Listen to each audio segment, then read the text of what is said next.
Bismillah. Assalamualaikum warahmatullahi wabarakatuh. Innal hamdalillah nahmaduhu wa nasta'inuhu wa nastaghfiruh wa na'udzu billahi min shururi anfusina wa sayyiati a'malina may yahdihillahu fala mudilla lahu wa may yudlil fala hadiyalah. Wa asyhadu an la ilaha illallah wahdahu la syarika lah wa asyhadu anna Muhammadan abduhu wa rasuluh. Qala Allah ta'ala fi kitabihil aziz, a'udzu billahi minasyaitonir rajim. Ya ayyuhalladzina amanu taqullaha haqqa tuqatih wa la tamutunna illa wa antum muslimun. Wa qala azza min qail, ya ayyuhan nasu taqu rabbakumul ladzi khalaqakum min nafsin wahidah wa khalaqa minha zawjaha wa batha minhuma rijalan katsiran wa nisaa wattaqullaha alladzi tasaaluna bihi wal arham innallaha kana 'alaikum raqiba. Amma ba'd. Jamaah Masjid Nurullah yang dimuliakan Allah Subhanahu wa taala, pertama-tama kita panjatkan puji syukur kita kehadirat Allah Subhanahu wa taala yang telah melimpahkan sekian banyak kenikmatan kepada kita. Di antaranya adalah nikmat iman, nikmat Islam, nikmat ihsan, nikmat sehat, sehingga kita dapat memasuki bulan suci Ramadan ini dalam keadaan sehat dan kita dalam keadaan mampu melaksanakan ibadah kepada Allah Subhanahu wa taala. Sahabat serta salam kita haturkan kepada Nabi kita, Nabi besar Muhammad sallallahu alaihi wasallam, yang telah berjuang menegakkan agama Islam, menyebarkan agama Islam, menjelaskan tentang permasalahan puasa dengan sedetail-detailnya, sehingga kita sebagai pengikut beliau sallallahu alaihi wasallam dapat melaksanakan ibadah dengan dipenuhi dengan ketenangan pada bulan suci Ramadan ini, dengan harapan semoga Allah Subhanahu wa taala mempertahankan kesehatan kita ini, mempertahankan keimanan kita sampai akhir puasa ini, sehingga apa yang kita lakukan di bulan puasa ini diterima oleh Allah Subhanahu wa taala dan kita keluar dari Ramadan dalam keadaan dosa-dosa kita diampuni oleh Allah Subhanahu wa taala. Amin ya Allah ya rabbal alamin. Jamaah Masjid Nurullah yang dimuliakan Allah Subhanahu wa taala, di dalam Al-Qur'anul Karim tentang permasalahan puasa ini, Allah Subhanahu wa taala memanggil orang-orang beriman. Ya ayyuhalladzina amanu kutiba alaikumus shiyamu kama kutiba alal ladzina min qablikum la'allakum tattaqun. Dipanggil oleh Allah Subhanahu wa taala di sini hanyalah orang-orang beriman. Artinya Allah Subhanahu wa taala mewajibkan puasa Ramadan ini hanya untuk orang beriman. Kita lihat kepada diri kita sendiri. Apakah saya ini orang beriman ataukah saya bukan orang yang beriman? Kalau saya merasa orang yang beriman kepada Allah Subhanahu wa taala, berarti saya wajib untuk berpuasa. Saya wajib untuk memperhatikan tata cara puasa yang benar. Saya wajib untuk melaksanakan ibadah-ibadah yang dianjurkan di bulan suci Ramadan ini. Saya wajib mencontoh apa yang dilakukan oleh Rasulullah sallallahu alaihi wasallam di dalam bulan suci Ramadan ini. Ini kalau kita merasa orang yang beriman. Karena kata Allah Subhanahu wa taala, ya ayyuhalladzina amanu kutiba alaikumus shiyam. Wahai orang-orang yang beriman, telah diwajibkan atas kalian untuk berpuasa. Ini pun bisa kita lihat dalam kehidupan kita sehari-hari. Kalau orang beriman, kita perhatikan dari awal Ramadan sampai akhir Ramadan, itu ibadahnya semakin meningkat. Dia bisa istiqamah, dia bisa konsisten di dalam beribadah kepada Allah Subhanahu wa taala. Bukan hanya ibadah di awal saja, bukan hanya puasa di awal Ramadan saja. Memasuki pertengahan Ramadan mulai malas berpuasa. Memasuki pertengahan Ramadan mulai malas membaca Al-Qur'anul Karim. Mulai memasuki pertengahan Ramadan mulai meninggalkan sedikit-sedikit ibadah-ibadah yang sunnah kepada Allah Subhanahu wa taala. Bukan demikian orang-orang yang beriman kepada Allah Subhanahu wa taala. Kita sebagai orang yang mengaku beriman kepada Allah Subhanahu wa taala wajib berpegang teguh dengan apa yang Allah Subhanahu wa taala wajibkan kepada kita. Itu kalau seandainya kita ini mengaku bahwasanya kita sebagai orang yang beriman kepada Allah Subhanahu wa taala. Jamaah Masjid Nurullah yang dimuliakan Allah Subhanahu wa taala, jika kita melihat ciri orang-orang beriman di dalam Al-Qur'anul Karim dan di dalam hadis-hadis Nabi Muhammad sallallahu alaihi wasallam, itu akan kita dapati banyak sekali ciri-cirinya. Di antaranya adalah dijelaskan oleh Allah Subhanahu wa taala di dalam surat Al-Mu'minun. Di dalam surat Al-Mu'minun yang artinya adalah orang-orang beriman, di sana dijelaskan oleh Allah Subhanahu wa taala ciri orang-orang yang beriman. Di antara ciri-ciri orang beriman tersebut adalah walladzina hum li amanatihim wa ahdihim ra'un. Orang-orang beriman itu mereka selalu melaksanakan selalu menunaikan amanah-amanah dan janji-janjinya. Artinya amanah itu adalah ciri orang yang beriman. Amanah adalah sifat orang yang beriman kepada Allah Subhanahu wa taala. Orang yang mengaku beriman kepada Allah Subhanahu wa taala tapi dia khianat, berarti dia telah menyelisihi Al-Qur'anul Karim. Kita sebagai orang yang beriman kepada Allah Subhanahu wa taala wajib untuk memegang amanah. Apapun amanah yang dibebankan kepada kita, apapun amanah yang diberikan kepada kita, kita wajib untuk berpegang. Kita wajib komitmen. Kita mengatakan, ya, saya mampu melaksanakannya, saya mampu memegangnya, ya kita berpegang teguh dengan apa yang kita ucapkan. Itu orang yang beriman kepada Allah Subhanahu wa taala. Ingat, amanah itu bukan sesuatu yang ringan. Amanah bukan sesuatu yang biasa. Ya. Bahkan Allah Subhanahu wa taala sebelum membebankan amanah ini kepada manusia, itu dibebankan kepada siapa? Ditampilkan dulu oleh Allah, ditawarkan dulu oleh Allah Subhanahu wa taala kepada makhluk yang jauh lebih besar dari kita, yang jauh lebih kuat dari manusia, lebih perkasa dari manusia. Allah Subhanahu wa taala berfirman di dalam Al-Qur'anul Karim, kata Allah Subhanahu wa taala, "Inna aradnal amanata 'alas samawati wal ardi wal jibali fa abaina an yahmilaha wa ashfaqna minha wa hamalahal insan." Kata Allah Subhanahu wa taala, kami menawarkan terlebih dahulu tentang amanah ini 'alas samawat, terhadap langit yang begitu megahnya, yang begitu kokohnya, wal ard, bumi yang begitu besarnya, yang begitu kokohnya, wal jibal, juga gunung yang besar, yang kokoh. Tapi apa? Fa'abaina an yahmilnaha.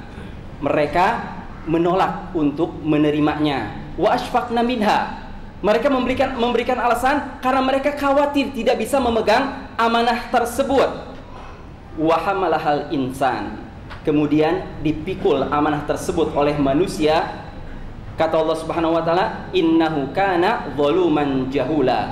Sesungguhnya manusia itu amat zalim dan manusia amatlah bodoh.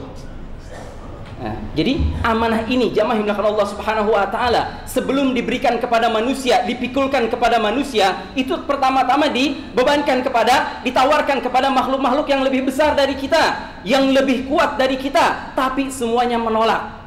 Ibnu Abbas ketika menafsirkan ayat ini, kata Ibnu Abbas bahwasanya amanah ini ditawarkan oleh Allah Subhanahu wa taala kepada makhluk-makhluk yang besar tersebut. Makhluk-makhluk yang besar tersebut merasa mereka tidak akan sanggup untuk memikulnya. Mereka tidak sanggup untuk memanfaatkannya. Karena amanah ini, kata Ibnu Abbas, adalah at-ta'ah, melaksanakan ketaatan kepada Allah Subhanahu wa taala. Akhirnya ketika ditawarkan kepada Nabi Adam, dikatakan oleh Nabi Adam, "Ya Rabb, wa ma fiha?" Ya Allah, ada apa di sana ya Allah? Maksudnya, kalau seandainya saya ini yang memikul amanah, manusia yang memikul amanah, cucu-cucuku yang memikul amanah, apa yang akan didapat? Kata Allah Subhanahu wa taala, "In ahsanta juzita." Jika engkau berbuat baik dengan amanah tersebut, jika engkau menjalankan amanah tersebut, juzita, maka engkau akan diberi ganjaran. Wa in asa'ta, kata Allah Subhanahu wa taala, uqibta. Dan apabila engkau berbuat buruk, engkau tidak melaksanakan amanah tersebut, engkau khianat atas amanah tersebut, uqibta, maka engkau akan dihukum oleh Allah Subhanahu wa taala. Makanya di akhir ayat dikatakan oleh Allah Subhanahu wa taala, setelah manusia memikul amanah tersebut, innahu kana zaluman jahula. Sesungguhnya manusia ini sangat zalim dan sangat bodoh. Bukan semua manusia zalim dan bodoh, tidak. Siapa yang dikatakan sangat zalim dan sangat bodoh adalah mereka yang khianat ketika diberi suatu amanat. Orang yang memegang amanah, dia tidak zalim. Orang yang memegang amanah, dia tidak bodoh, bahkan dia cerdas. Orang yang memegang amanah, dia adalah orang yang pintar. Orang yang memegang amanah akan mendapatkan ganjaran dari Allah Subhanahu wa taala. Karena amanah ini juga merupakan perintah dari Allah Subhanahu wa taala kepada manusia. Allah Subhanahu wa taala memerintahkan umat manusia untuk melaksanakan amanah. Di dalam Al-Quran Allah Subhanahu wa Ta'ala berfirman, Innallaha ya'murukum an tu'addul amanati ila ahliha. Sesungguhnya Allah Subhanahu wa Ta'ala telah mewajibkan kepada kalian untuk menunaikan amanah kepada orang yang berhak untuk mendapatkannya. Jadi amanah ini adalah merupakan suatu kewajiban yang Allah Subhanahu wa Ta'ala bebankan kepada kita, yang artinya kalau kita sudah melaksanakannya maka kita akan mendapatkan pahala dari Allah Subhanahu wa Ta'ala, dan apabila kita menyelisihinya kita akan mendapatkan adab dari Allah Subhanahu wa Ta'ala dikarenakan kita menyelisihi amanah tersebut. Demikian pula dengan Nabi kita Nabi Muhammad sallallahu alaihi wasallam. Nabi Muhammad di dalam hadis-hadisnya telah menjelaskan kepada kita bahwasanya amanah ini merupakan ciri tentang keimanan seseorang. Di dalam sebuah hadis kata Rasulullah sallallahu alaihi wasallam, la imana liman la amanatalah. Tidak ada iman bagi orang yang tidak amanah. Artinya orang yang khianat, orang yang tidak amanah, dia ini tidak beriman kepada Allah Subhanahu wa Ta'ala. Dia tidak takut kepada Allah Subhanahu wa Ta'ala. Dia tidak sadar bahwasanya ketika dia berkhianat, Allah Subhanahu wa Ta'ala Maha melihat. Ketika dia berkhianat, malaikat pencatat itu mencatat fulan melaksanakan khianat, fulan tidak amanah, fulan berhak untuk mendapatkan azab dari Allah Subhanahu wa Ta'ala. Maka dikatakan oleh Rasulullah sallallahu alaihi wasallam, la imana liman la amanatalah. Tidak ada iman bagi orang yang tidak melaksanakan amanah. Jamaah Masjid Nurullah yang dimuliakan Allah Subhanahu wa Ta'ala. Amanah itu bukan hanya kita menerima titipan dari seseorang lalu menyampaikannya kepada orang lain saja. Amanah itu mencakup seluruh aspek di dalam kehidupan kita. Banyak sekali perkara-perkara yang merupakan amanah dan kita tidak sadar bahwasanya itu adalah amanah dari Allah Subhanahu wa Ta'ala kepada kita. Kita lihat, di antaranya adalah amanah di dalam beribadah kepada Allah Subhanahu wa Ta'ala. Di dalam ibadah kepada Allah Subhanahu wa Ta'ala, ketahuilah bahwasanya itu adalah amanah. Dalam Al-Quran dijelaskan oleh Allah Subhanahu wa Ta'ala, wa ma khalaqtul jinna wal insa illa liya'budun. Dan tidaklah aku ciptakan jin dan manusia melainkan adalah untuk beribadah kepadaku, kata Allah Subhanahu wa Ta'ala. Artinya orang yang tidak mau beribadah kepada Allah, dia khianat. Dia diciptakan oleh Allah untuk ibadah. Dia diciptakan oleh Allah bukan untuk mengumpulkan harta dunia, bukan untuk bersenang-senang, bukan untuk bermaksiat kepada Allah. Tidak. Manusia diciptakan oleh Allah Subhanahu wa Ta'ala adalah untuk beribadah kepada Allah, dan ini merupakan amanah dari Allah Subhanahu wa Ta'ala. Kita diwajibkan untuk berpuasa. Kalau kita berpegang dengan amanah ini, kita menjalankan puasa di bulan suci Ramadan ini, maka kita akan mendapatkan ganjaran dari Allah karena kita melaksanakan amanah dari Allah. Tapi kalau sebaliknya, kita tidak mau berpuasa di bulan suci Ramadan ini, atau kita puasanya asal-asalan, yang penting saya ini menahan lapar dan haus dari subuh sampai maghrib. Dia tidak mau sholat, dia tidak mau membaca Al-Quran, dia tidak mau amar ma'ruf nahi mungkar, dia tidak menjaga lisannya, maka sesungguhnya dia belum melaksanakan amanah di dalam melaksanakan kewajiban puasa kepada Allah Subhanahu wa Ta'ala. Dan perlu kita ketahui jamaah yang dimuliakan Allah Subhanahu wa Ta'ala, di dalam permasalahan ibadah, amanah yang paling wajib yang harus kita perhatikan adalah tentang permasalahan sholat kita. Sholat adalah tiang agama. Sholat adalah yang membedakan antara kita dengan orang-orang kafir. Puasa, orang-orang kafir mereka pada berpuasa.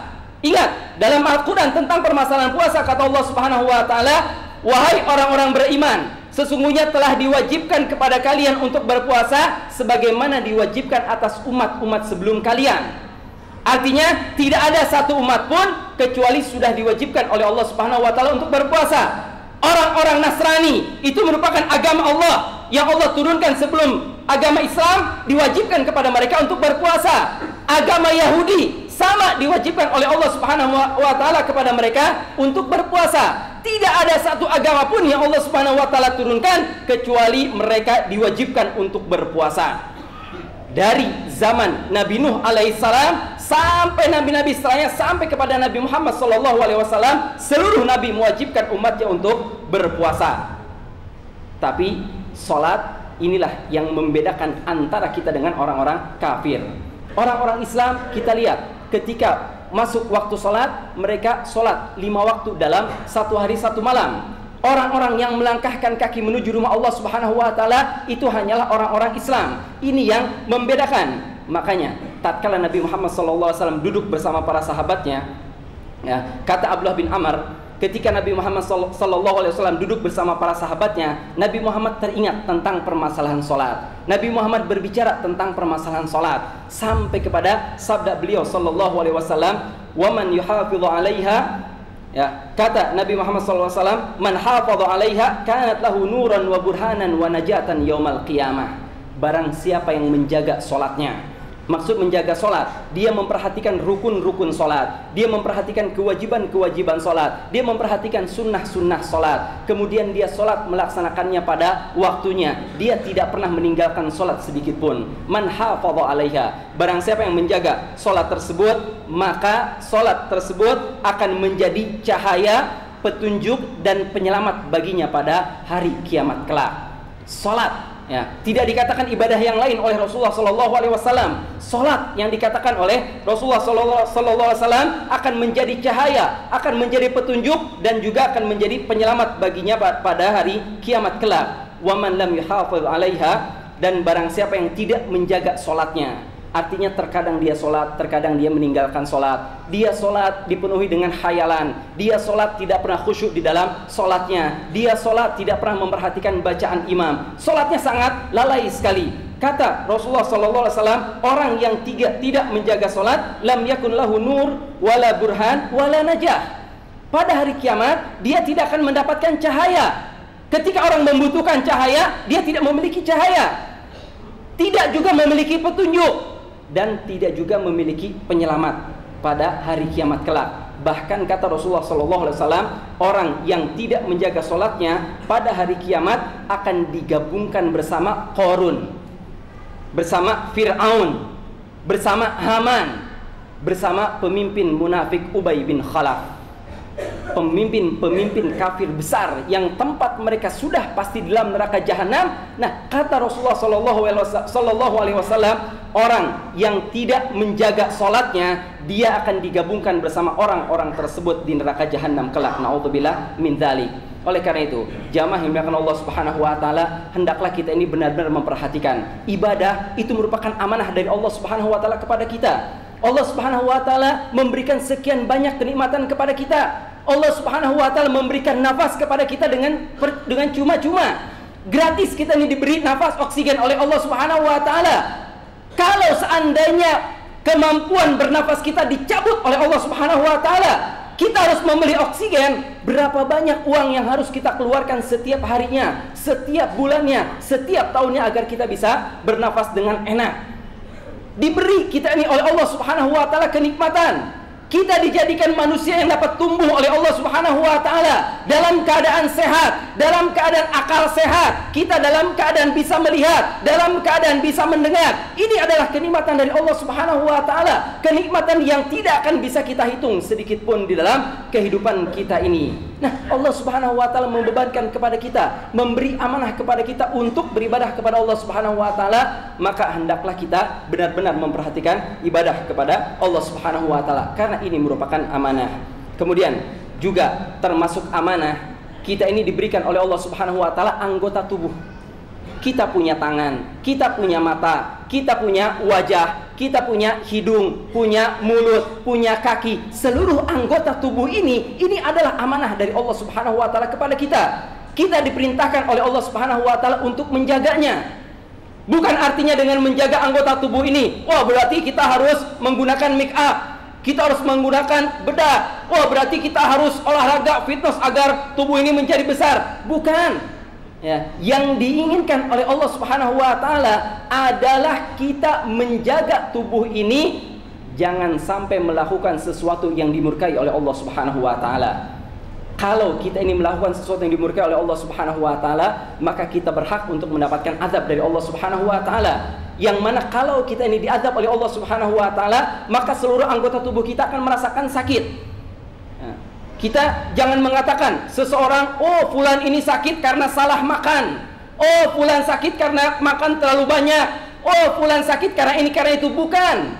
Ketahuilah bahwasanya kebanyakan dari manusia mereka sakit itu disebabkan dosa yang diperbuatnya, disebabkan oleh maksiat yang diperbuatnya, dan dia tidak mau bertobat kepada Allah Subhanahu wa taala. Ketahuilah jamaah yang dimuliakan Allah Subhanahu wa taala, bahwasanya seluruh anggota tubuh ini akan ditanyakan oleh Allah Subhanahu wa taala pada hari kiamat kelak. Kita ketika menghadap Allah Subhanahu wa taala akan ditanya, tangan ini dipergunakan untuk apa? Kaki ini dipergunakan untuk melangkah kemana? Mata ini dipergunakan untuk melihat apa? Telinga ini dipergunakan untuk mendengarkan apa? Mulut ini dipergunakan untuk membicarakan apa? Semua itu akan kita pertanggungjawabkan di hadapan Allah Subhanahu wa taala kelak. Jagalah anggota tubuh kita ini dengan sebaik-baiknya, dan janganlah melakukan sesuatu yang dimurkai oleh Allah Subhanahu wa taala. Selanjutnya, yang termasuk amanah juga adalah titipan. Ketika ada seseorang menitipkan sesuatu kepada kita, hendaklah kita ini menyampaikan kepada orang yang berhaknya. Jangan sampai kita ini menilapnya, jangan sampai kita mengambilnya tanpa sepengetahuan orang lain, karena itu adalah amanah dari orang yang menitipkan kepada kita, dan kita akan mempertanggungjawabkannya. Kalau kita menerima titipan tersebut dan kita sampaikan kepada orang yang berhak, kita akan mendapatkan pahala. Tapi kalau kita mengambilnya kemudian kita tidak memberikan kepada orang yang berhaknya, maka siap-siaplah adab Allah Subhanahu wa taala akan menanti kita. Juga termasuk amanah yang perlu diperhatikan adalah amanah di dalam kita bekerja. Ya, di dalam kita bekerja itu juga merupakan amanah. Kita bekerja pada suatu instansi, kita bekerja pada suatu perusahaan, itu adalah amanah. Kita jaga amanah kita tersebut. Jangan sampai di dalam pekerjaan kita dipenuhi dengan khianat. Yang seharusnya kita bekerja, ternyata di hadapan komputer kita membuka internet, kita main game, kita browsing, kita buka ini, buka itu, sementara pekerjaan tidak kita perhatikan. Ingat, ini adalah amanah yang harus kita perhatikan dan akan kita pertanggungjawabkan. Karena kata Rasulullah sallallahu alaihi wasallam, "Innallaha yuhibbu idza amala ahadukum amalan an yuqinahu." Sesungguhnya Allah Subhanahu wa taala mencintai seseorang yang apabila mengamalkan suatu amalan, mengerjakan suatu pekerjaan, dia sungguh-sungguh di dalam pekerjaannya tersebut. Termasuk amanah juga di dalam kehidupan kita adalah amanah di dalam jual beli. Ya, ini sangat sering sekali kita mendengarkan tentang adanya kecurangan di dalam jual beli.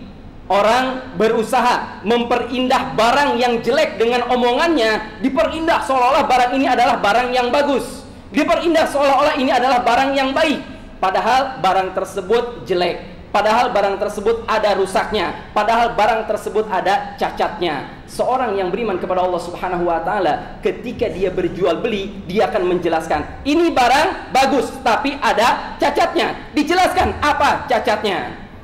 Suatu hari Rasulullah SAW pernah berjalan ke pasar, kemudian melewati penjual makanan.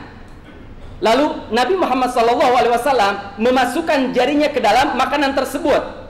Ternyata apa? Di atas makanan tersebut kering, yang bawahnya basah. Ya, ketika diangkat oleh Nabi SAW, didapati jarinya tersebut basah. Maka Nabi bertanya kepada si penjual tersebut, si pedagang tersebut. Kata Rasulullah, "Mahadza? Apa ini? Apa basah yang berada di dalam makanan ini?" Dikatakan oleh pedagang tersebut, "Asobatu sama ya Rasulullah. Dia ini terkena hujan ya Rasulullah." Lalu apa kata Rasulullah sallallahu alaihi wasallam? "Hala ja'altahu fil fawq? Hala ja'altahu fawqa ta'am? Tidakkah engkau jadikan yang basah tersebut berada di atas? Biar orang tahu bahwasanya makanan ini adalah makanan yang basah, bahwasanya makanan ini bukan makanan yang sangat baik sekali, ya makanan yang ada cacatnya. Tidakkah engkau menjadikan yang basah tersebut di atas dan yang kering di bawah?" Kemudian kata Rasulullah sallallahu alaihi wasallam, "Man ghasyana falaisa minna." Barang siapa yang berbuat curang di dalam jual beli, dia tidak termasuk di dalam golonganku. Kemudian berikutnya, jamaah yang dimuliakan Allah Subhanahu wa taala, termasuk amanah adalah amanah di dalam menjaga rahasia. Ketika ada seseorang curhat kepada kita, ketika ada seseorang bercerita kepada kita, biasanya sebagian orang mengatakan, "Tolong ya jangan cerita kepada orang lain." Ketahuilah, walaupun orang tersebut tidak mengatakan, "Awas, ini amanah, jangan cerita kepada orang lain," tidak menyebutkan kata amanah, tapi ketahuilah bahwasanya itu adalah amanah. Kita diceritakan suatu rahasia oleh teman kita, diceritakan suatu rahasia oleh saudara kita, diceritakan suatu rahasia oleh pasangan kita. Hendaklah kita bisa menjaga rahasia tersebut semaksimal mungkin. Jangan sampai rahasia tersebut keluar, terbongkar ke orang lain. Terlebih lagi adalah urusan di dalam kamar pasangan suami istri. Karena kata Rasulullah SAW, inna min a'dhamil amanah indallah, sesungguhnya termasuk amanah yang paling besar di sisi Allah Subhanahu wa taala yaumul qiyamah, pada hari kiamat kelak, ya, yang artinya akan dihisab oleh Allah Subhanahu wa taala pada hari kiamat kelak berhubungan dengan permasalahan amanah. Yang paling besarnya kata Rasulullah sallallahu alaihi wasallam, ar-rajulu yufdi ila imra'atihi, seorang suami berhubungan badan dengan istrinya, wa tufdi ilaihi, juga saling ada tindakan baik si laki-laki, si suami ataupun si istri, ya, saling tindakan ketika melakukan hubungan suami istri. Tsumma yanshuru sirraha, kemudian mereka menyebarkan rahasianya tersebut ke orang lain. Esok hari cerita, oh tadi malam saya berbuat ini bersama istri saya, oh istri saya begini, oh istri saya begitu. Ini termasuk perkara yang diharamkan di dalam Islam. Ingat, jamaah yang dimuliakan Allah Subhanahu wa taala, setiap manusia itu memiliki rahasia. Kalau seandainya rahasia kita tidak ingin dibongkar di hadapan orang lain, maka hendaklah kita berusaha semaksimal mungkin untuk menjaga rahasia kita. Kalau seandainya kita bisa menjaga rahasia orang lain, tidak kita menyebarkan rahasia orang lain kepada masyarakat luas, maka Allah Subhanahu wa taala pun akan menjaga rahasia kita. Allah Subhanahu wa taala akan menjaga rahasia kita ketika kita dikumpulkan oleh Allah Subhanahu wa taala di padang mahsyar kelak. Ketika Allah Subhanahu wa taala menghisab, ketika di padang mahsyar ketahuan, padang mahsyar yang begitu luasnya. Padang mahsyar dijelaskan oleh Rasulullah sallallahu alaihi wasallam, kalau ada orang berbicara di satu ujung akan terdengar ke ujung yang lainnya. Di padang mahsyar sangat datar sekali, sangat rata sekali. Tidak ada gunung di sana, tidak ada lembah di sana, tidak ada cekungan di sana. Sangat rata sekali. Tidak ada orang yang berbicara kecuali seluruh yang di padang mahsyar akan dapat mendengarkannya. Tidak ada yang bergerak kecuali seluruh di padang mahsyar akan dapat melihatnya. Begitu pula dengan manusia ketika dia dihisab oleh Allah Subhanahu wa taala. Kalau orang-orang yang tidak beriman kepada Allah Subhanahu wa taala, akan dibongkar rahasianya oleh Allah Subhanahu wa taala, akan dibongkar aibnya ketika dia hidup di dunia oleh Allah Subhanahu wa taala. Tapi orang yang beriman kepada Allah Subhanahu wa taala, dia yang memegang amanah di dalam kehidupannya. Dia beribadah dengan baik kepada Allah Subhanahu wa taala. Ketika dia bekerja dengan penuh amanah. Ketika melakukan apapun juga dilaksanakan dengan penuh amanah kepada Allah Subhanahu wa taala, maka Allah Subhanahu wa taala akan menghisabnya tanpa diketahui oleh orang yang lainnya. Mudah-mudahan kita termasuk dari orang yang diberi kemudahan oleh Allah Subhanahu wa taala untuk menjaga amanah di dalam kehidupan kita ini, sehingga kita hidup dipenuhi dengan ketenangan. Kita hidup dipenuhi tidak dengan rasa takut, karena kita menjalankan amanah. Orang yang menjalankan amanah dijanjikan oleh Allah Subhanahu wa taala ketenangan di dalam kehidupannya. Dijanjikan oleh Allah Subhanahu wa taala ketenangan di padang mahsyar kelak. Orang yang memegang amanah, artinya dia adalah orang yang beriman kepada Allah Subhanahu wa taala. Dia akan meninggal dalam keadaan beriman kepada Allah Subhanahu wa taala dan dikumpulkan kelak pada hari kiamat bersama orang-orang yang beriman. Mudah-mudahan apa yang dapat saya sampaikan pada kesempatan kali ini bermanfaat bagi diri saya khususnya dan bagi jamaah pada umumnya. Kurang lebihnya saya mohon maaf. Wallahu a'lam bishawab. Subhanakallahumma bihamdika asyhadu an la ilaha illa anta astaghfiruka wa atubu ilaik. Wassalamualaikum warahmatullahi wabarakatuh.